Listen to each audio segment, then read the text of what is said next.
Hello, even enthusiast. Welcome to another exciting episode of Ever Talk by 10 Times. And I'm your host, Akanksha Rena. And today we have fascinating topic on the agenda of maximizing ROI from event sponsorship and partnerships. We will be exploring various strategies and insights to help businesses make the most out of their investments in events as well as partnerships. Today, we are thrilled to have Alexander Swarder, commercial and event specialist, joining us. Alexander brings over 21 years of experience across multiple industries, specializing in sales, partnership, exhibitions, and events. Welcome, Alexander. Thank you very much. Lovely to be here. Nice to meet you all. Great. So let's dive right in. So the first question would be, can you share some insights on why even sponsorships and partnerships are crucial for businesses looking to maximize their ROI? Yeah, sure. That's sort of my background anyway, so I'm happy to talk about all this. There is, obviously I've had a lot of experience, so there's so much to cover. So what I'll do is try and break it down into sort of bullet points, so to speak, and just elaborate on a few points. So that's all right. So I'll just list the points that I feel are the most relevant to this question, and then revisit those points with a bit of an explanation, if that works. Okay. So, with event sponsorship and partnerships, I think in my mind, is crucial for business looking to maximize their return on investment. And for these very reasons, the first point is the brand exposure and visibility, targeted marketing, networking opportunities, credibility and trust, content marketing opportunities, lead generation, differentiation from competitors, and I'll come back to all of these in a minute, community engagement, and of course measurable return on investment. So if we go back to my first point about brand exposure and sort of visibility, events provide a sort of live platform to showcase your brand to a targeted audience. When I say targeted, this is you're attending an event that has a specific industry in mind. And what that does is expose your visibility and also enhance your brand recognition with potential clients. And then you can go to the next stage, which is sort of targeted marketing. Events can be quite generic, so you need to maximize as much of the sort of targeted marketing as possible. Events sometimes give you a certain demographic that you can target. By sponsoring or partnering an event gives you even more of a higher credibility, a bit more brand awareness, and therefore makes everyone attending the event know that you are there, not just an exhibition stand, if that makes sense. Yes, totally. Then, of course, networking comes with live events. This is one of the best opportunities that come with a live element, as opposed to, say, virtual. I'm a big fan of the live. People since COVID are missing the pheromones, the interaction. People I find, if on the sales side of things, if you're selling to people at events, people are a lot more warm to chat with you, a bit more personable. Everyone's in a good mood, so to speak. And so it's the best way to sell face to face, especially after COVID. Everyone's missing these live events. So take advantage of every networking opportunity you can. Then you've got obviously the credibility and trust. What I mean by that is there are some events, especially the long-standing ones or the most recognized in the industry. People sometimes judge a brand if they are there or not. So if I go to a healthcare event, for example, and I see Philips or GE, all right, but I see another major brand and I go, why aren't they here? There must be something wrong with what's wrong. Are they going bust? Hopefully not as bad as that, but there is a perception when it comes to events as how well a company is doing. You don't have to have a huge stand, that sort of thing. Sponsorship comes into play to give you that extra branding. So you don't even need a big stand to have that presence. You can do it in other branding opportunities ways via sponsorship. So, but it does increase your credibility to the audience, whether you like it or not. That's how they perceive people who are at live events. Yes. Then we go to the favorite of content marketing. Now, Some people think, oh, I'll just put my brand and everyone will know who I am. That's not the case. You need to put some thought, time, and effort into actual content. If an event have content-led seminars or workshops or blogs or media posts or press releases, get involved with as much of that as you can. People love press releases, events do them, and most of them are happy to receive information from sponsors. It'll probably be in your part of your pack anyway, is your package. But a lot of the press releases provided by events can be free of charge. So definitely inquire about what content is free of charge and also what you can get involved in. The more the merrier, especially prior to the event. People need to know who you are, what you're doing there. People won't know you're there unless you shout about it before. So you can't expect people to turn up to an event along with 4,000 other exhibitors and sponsors and expect to go straight to you. So you need to reach out to that community beforehand. Yes. There's a few more points. I'll try to be as quick as I can because I know we've got lead generation. I won't go into that. That's pretty much what it says already. It is maximize your presence there, branding, but make sure you have a way of capturing leads, whether it be via an app, a scanner. Nowadays, most events do have a mobile app that you have on your phone, and you can scan people's badges. Make sure you use that, and make sure you make sure it's working to use in a follow-up later on. I was going to go into differentiation from competitors, but I won't elaborate too much. It just means going to what I said before. By attending a live event, by being a sponsor, especially, you'll stand out more than just the average exhibitor there. Again, if it's somewhere in a different country, or you can engage with that particular community if you're trying to enter that market. So the community engagement is very important when you do a live event, especially when entering a new marketplace. And of course, at least, foremost and not least, is measuring the ROI. This is when I speak to marketeers and finance people, this is the one thing that I'm spending $5,000. What am I going to get for that? How do I measure that? Nowadays, you can measure it at events quite accurately by, again, lead recording, by follow-ups, by click-throughs on all your other sponsorship branding activities. Make sure you put measurable elements on there. Don't just rely on the organizer to try and give you that. So just make sure you can measure as much as you can to give you that obvious ROI. So that's it in a nutshell as to why sponsorship and partnerships is important with relation to live events. That's great how you explained it all step by step and everything. You mostly covered everything, I believe. Yeah, there's a few bits, but I mean, those are the main points I would say. So, coming to the next question, what strategies do you recommend for businesses aiming to expand their global reach through events and networking opportunities? It's a good question, actually, because see, global reach, global events is one way to make sure the marketplace, the community knows about you. So again, I'll just mention a few points, and then there's quite a few points, about 12 of them. So I'll whisk through these as much as possible. But before you do any event, especially in a global or a new market, you need to research the target market. Make sure, especially with the expense of an event, make sure this is the target market that you want to attract.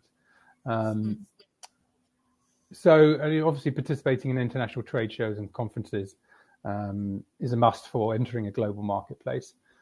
Forging global partnerships pre, during, and post events is also crucial. Now, there's some things that people may not think about, but when it comes to going to a global event, which is customizing your marketing materials.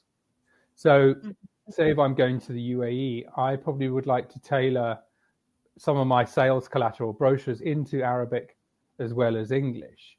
Maybe UAE is not a prime example because most people speak English there, but so we're going to Japan or China, you would want bilingual documentation.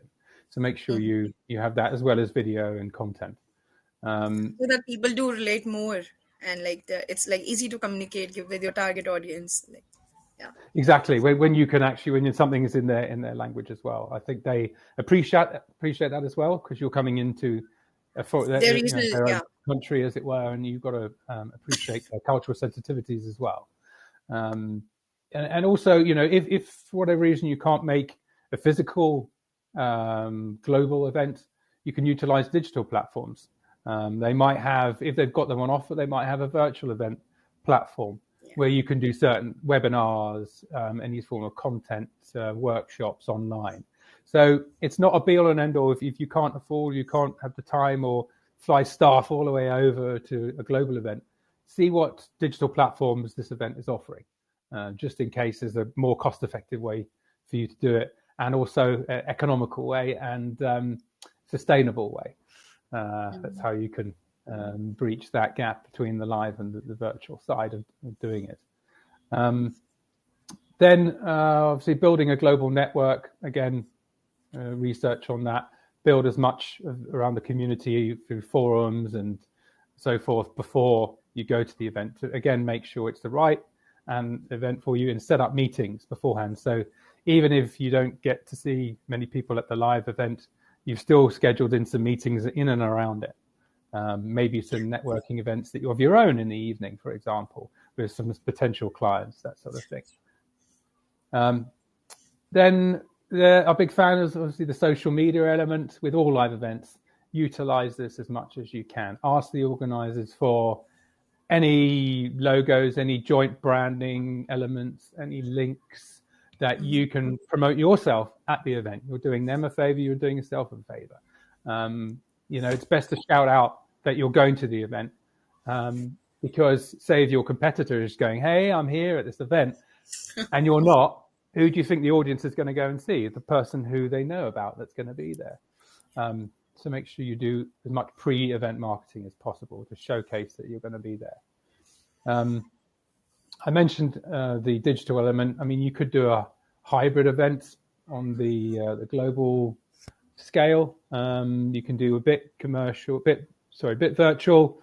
But if you wanted to just test the water, maybe take a small stand rather than big sponsorship stuff, you could go and have a small stand at the event as well. So you cover both parts at this event to try and reach as many people as you can. And the only other bit of advice is comply with the international regulations. Certain countries will have certain ways of doing things. Don't get caught short. Don't get stopped at immigration. I have seen people carrying certain equipment for their stand, but in a couple of countries it was considered not appropriate to bring through, or whatever that may be, or culturally insensitive. So make sure you follow the international guidelines. Yeah, totally. Yeah. But yeah, strategizing when any global event is the main pre-event is the main thing. So that's it in a nutshell. Okay. And coming to the next question, how important is it for businesses to negotiate terms and benefits effectively when entering into event sponsorship or partnership agreements? I think it is very important, obviously, being on both sides of the fence throughout my 21 years of doing events, to look through the T's and C's with a fine-tooth comb. Many events will have slightly different insurance policies. Say, if an event get cancelled through weather or through an act of God, as it's called, you need to see whether this isn't covered, as in if you get a refund or not. A lot of the time it isn't. So if there's a weather warning and there's a hurricane swishes through the country and causes your event not to happen, you won't get covered. So make sure you've got the right insurance to cover you for whatever event. I've seen this multiple occasions, events being snowed off, cancelled for a reason, and people not getting their money back from this vast amount of money they spent. So make sure either way you're covered by insurance and or the T's and C's. That's the main thing I would say. In terms of other bits and pieces, make sure your objectives and expectations are aligned. Make them spell, whatever's been. Sometimes the salesperson on the other end of the phone could promise you the earth, but when it comes down to the actual terms and conditions or what's on your contract could be very different. So make sure what has been promised verbally is actually written down. Yes. Yeah. I mean, in terms of cost management, I mean, I'm hopefully not doing a disservice to all the sales guys out there, but from a vendor point of view, if you're spending money on sponsorship and stuff, see if you can take different elements and get them to package it up for you to save cost and add value. A lot of event companies are happy to add value as opposed to reducing the cost. So if they're not going to reduce the price, see what additional value add in terms of content, digital stuff. Because at the end of the day, a lot of the time it doesn't cost the event company a huge amount of money to do some digital promotion for you. So see what other bits and pieces you can get to add value to your package, and then draw it out a little bit to make them sweat, and then sign it eventually. That's totally important. Yeah. Yeah, Like to getting definitely. everything like in written, and then there's no issues like further after that. Yeah. Exactly. And also going back to what I mentioned about making sure it's written down about what was promised. Make sure that you've got the key performance indicators, KPIs, and measurements during those negotiations written down.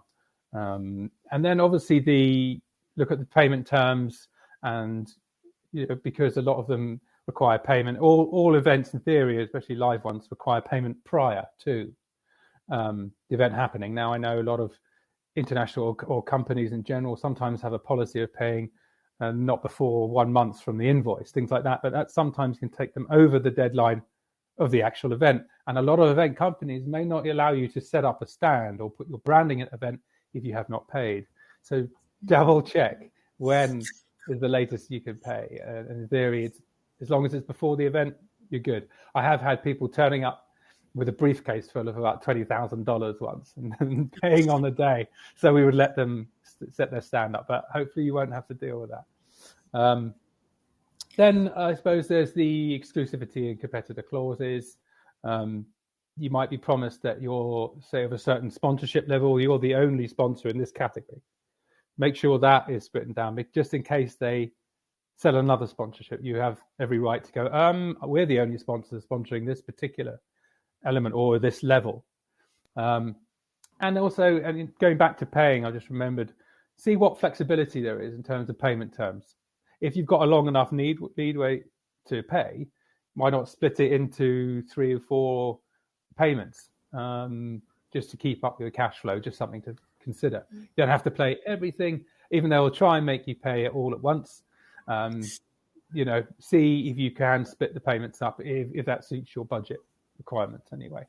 The final thing I would say, which is important from the vendor point of view, when they're liaising with the exhibitor organizer, is to form a good relationship with the person speaking. I know it's supposed to be the other way around. They'll be doing everything they can to form a nice relationship with you, but some of the times it will be the salesperson you speak with may not be your main contact after the contract is signed. You might go to another. So the idea is to build a good relationship, not just with the salesperson, whoever you're speaking with, but with the whole company as a whole. Pay on time, do what you're going to say you're going to do with them. They will reciprocate it. You'll become a favored client.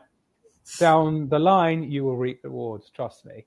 In terms of first to know about other events, first to know about branding opportunities, first to get the discounts, early bird options. These will be made to you if you work in conjunction with the organizer. Also increases the credibility, I believe, like if the person like they engage more, so it eventually increases the credibility of one another. It does. Yeah. If you're good payers, if you work well with the organizers as well, supply your marketing materials on time when things are asked. I know you're paying, but at the same time, this is how it works. So you build that credibility up, you will be treated accordingly in terms of, this is a great client. Let's give them first priority in terms of, I don't know, say if you've got a speaking opportunity, they'll give you a 10 a.m. slot instead of a 4 p.m. slot. Just putting that out there. So that's that, yeah. Building on that, let's move on to another question. What are some effective ways to leverage international events and networking platforms to generate leads and drive sales?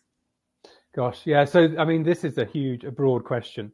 I could go on about this forever because having worked on multiple global events in different countries like Dubai, the UAE, Ireland, England, and Europe over the years, I can let you know some golden nuggets, as well as just some basics what to consider about international events. So I'll just again highlight some of the key points and then go back over the main ones. Number one is set clear objectives. I know I mentioned this before, but before you go into any international thing, make sure this is the event that you want. Make sure this is the reasons why. So sponsorship a lot of the time it's about brand awareness. It may not even be about lead generation. It might just be, hey, we're new to this market, we're new to this country. This is who we are. So you need to be always at lead generation. Do you need an exhibition stand with your sponsorship? Do you need people, getting people's contact numbers to follow up with? So just make sure you know initially what the objectives are before you put any part with any cash. And again, some of this I have mentioned before, so I'll just launch over pre-event promotion. That key. People need to know you're there, otherwise you can't expect, especially a new market, to know who you are if you don't pre-promote. Especially social channels, digital channels. Use what you can, especially the free stuff. If you have a booth that's part of your sponsorship package, make sure you optimize this. I know everyone says, I know what I'm doing. I'm building this elaborate stands. But if you don't use it correctly, it would be a waste of, say, sometimes $20,000 to build this 100 square meter thing. But you haven't got maybe the correct staff members on there, maybe the right branding. Maybe it's not multicultural enough. And also the giveaways and also things to entice people on your stand. Even so much as where to stand on the stand and where to have your giveaways information. It seems petty, but it will make a massive difference. For example, do not, whatever you do, put brochures and giveaways right at the front of your stand. People will just walk past, grab it, run off. You need to bring them a meter back into the event, onto your stand, sorry. As soon as someone puts their foot on your stand, they feel obliged to talk to you. It's just, that's how it works. So just little bits like that. Make sure you do research on how these design and optimize your booth, and of course get the best stand location you want. Negotiate with the organizers. There's always a better location to the one they offer you. Then there's things like networking, content, webinars, anything that you can make the most of, especially on an international event.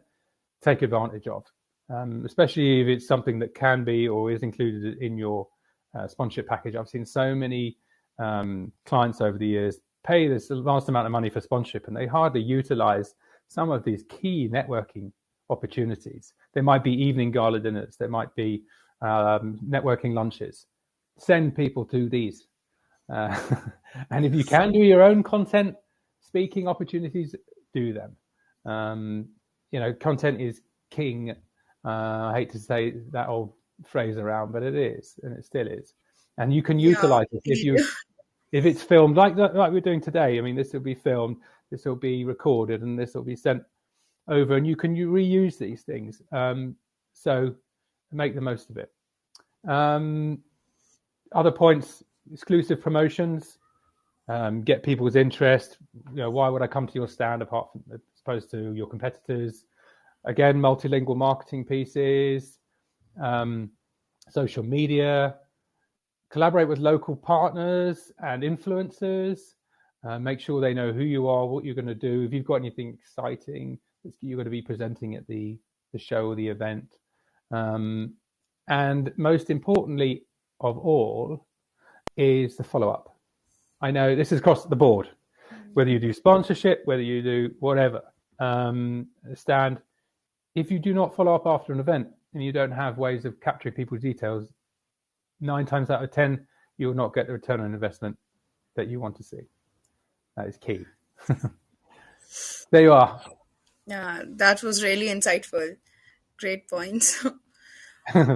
So, with the rise of virtual events, as we already discussed, so how Mm. has the landscape of event sponsorship and partnerships evolved, and what strategies are effective in this new model?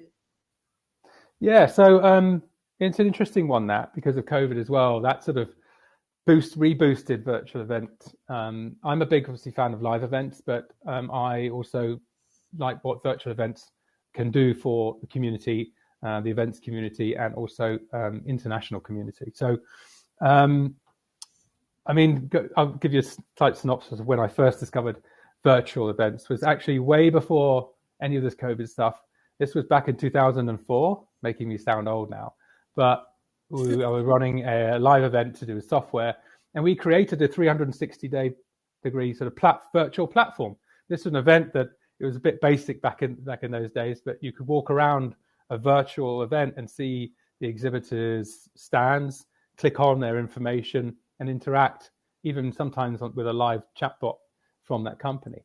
And this was, so 20 years ago, we were looking at virtual stuff and how things have changed, and also the concept is still there.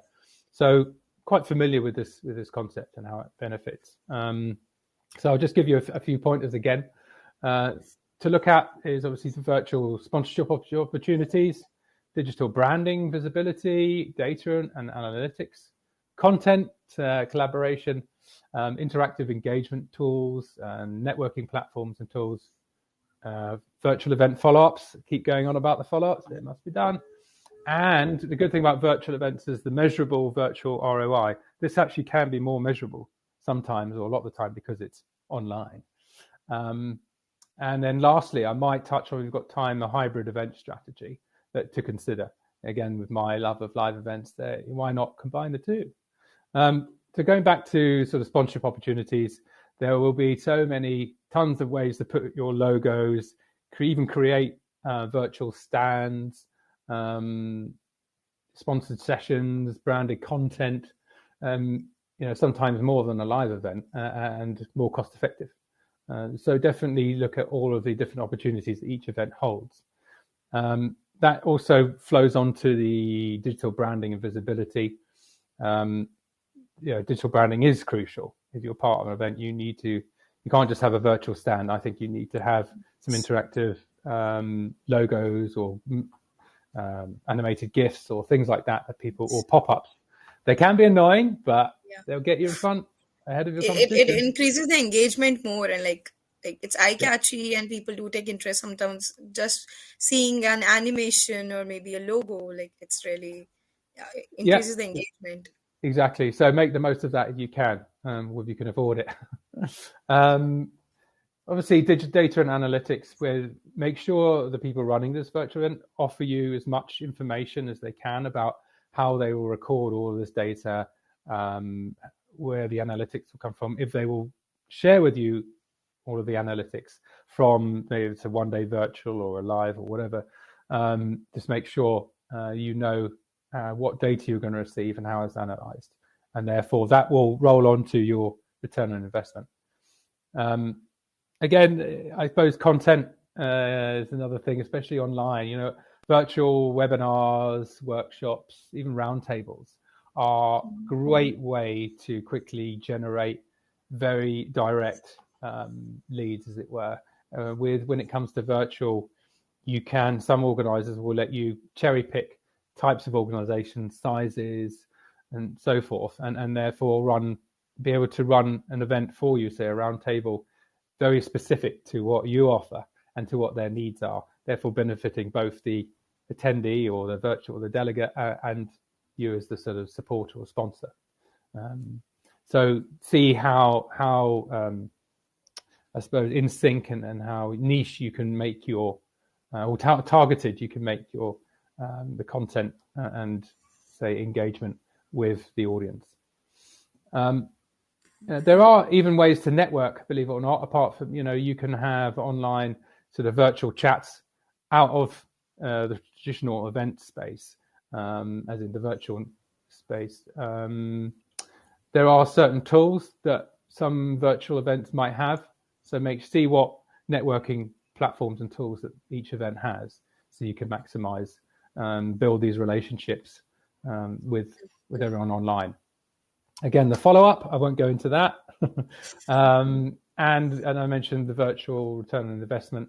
Yeah, so again, going back to the analytics that you get provided, you might actually be able to measure the ROI even more so than a live event. And then with the hybrid strategy, as I said, say if you're entering a new market or the live cost is a bit too much, why not try a combination of a hybrid? So both virtual and in-person elements. Say if that actually will give you a wider reach. Say if you've got a global product, you could do the virtual event to try and launch a global audience. But also, if you're based in the UK, you can do a live event in the UK, for example. So that's it, really. So they do benefit. There is a massive benefit to the virtual side of things. Live events still hold a place in my heart, and they still are different with the pheromones and so forth. But virtual is definitely something that's made everything more accessible to people. Yeah, very true. So, coming to the very last question, what advice would you give to the businesses looking to leverage global events as a platform for brand awareness and community engagement on a global scale? Again, big question. I'll keep this as brief as I can by highlighting some points. But leveraging global events through thought leadership, brand awareness, community engagement on a global scale requires a very strategic and well-planned approach, because there's a huge expense when it comes to live events and also international ones, flying equipment, people, hotels, etc. And not to mention the cost of sponsoring and having a stand there. So definitely heed what I have to say in the next few points before you sign on the dotted line. So again, point number one would be strategic event selection. In theory, most say if you're looking to go into a new country, it's highly likely they'll have more than one event in that industry. So make sure you've done your research into which would be the most appropriate event to you by looking at their target audience, your business goals and their business goals, things like that, reputation, and sort of what platforms they use and what exposure you get from each one. Again, look at the objectives. Is it branding? Is it lead generation? What is it? Content, you need to create some really compelling content on an international scale. Make sure it's relevant to the audience that you're going to. Just think, why would they read your content? Why would they look at you as opposed to someone else? I would, utilize, especially if it's international, host or participate in speaking engagements. This doesn't always have to be at the live event itself. You could host, as I mentioned before, like a networking dinner or lunch or something outside of the live event through people you've reached to before, or even people you meet there in the day. You could hire a room within the venue and say, look, I want this from this time, and then hand out invites throughout the event, or for your online invites for people that you want to target. Just certain things that are slightly different than the norm. And that goes into sort of leveraging virtual platforms as well within the event. Why not consider the hybrid approach to target a wider audience within the new country, for example?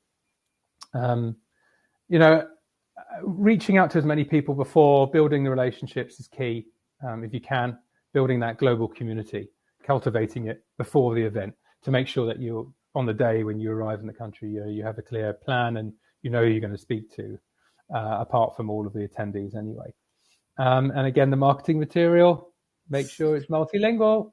Now, I know this always gets overlooked, but collaborate with influencers. I've mentioned this once before, but they can actually, excuse the pun, have a lot of influence. They can, because the amount of followers. You might have to slip them a few freebies. You might have to give them a hotel. You might have to pay them, depending on what things you sell. It could be, if it's retail goods, if it's cosmetics, those sort of things. Obviously, influencers are very key. Or if it's more B2B stuff, equipment manufacturing, you could always find a sort of a celeb in that industry that could either come make a presence on your stand or could do some content promotion via their followers. Who knows? Just think outside the box when it comes to these events. The final two things, obviously, measure and analyze the results, and follow up return and make sure you get that return on investment. The only other thing that seems to make clients or vendors stand out compared to others when they go to live events is your sustainable practices. What I mean by that is incorporate sustainable initiatives into your global event strategy. I know it seems like why, but people actually do care quite heavily on this, especially nowadays. If you can say to the attendees at events that you incorporated these sustainable practices into your coming over there or your strategy, I think people's mindset might be more favored as opposed to your competitors. So to conclude, by combining those strategies I talked about, businesses can effectively leverage global events to establish thought leadership, increase brand awareness, engage with a diverse and international community. So flexibility, cultural sensitivity, and commitment to delivering value are key elements to successfully navigate the global event landscape. And follow up. Yeah, that's Wonderful advice, Alexander. It's wonderful. it. And thank you so much for sharing your valuable insights with us today. And again, taking time out for us. And that wraps up another insightful episode of Ever Talk by 10 Times. Thank you. Wonderful. Thank you very much. Pleasure. Take care. You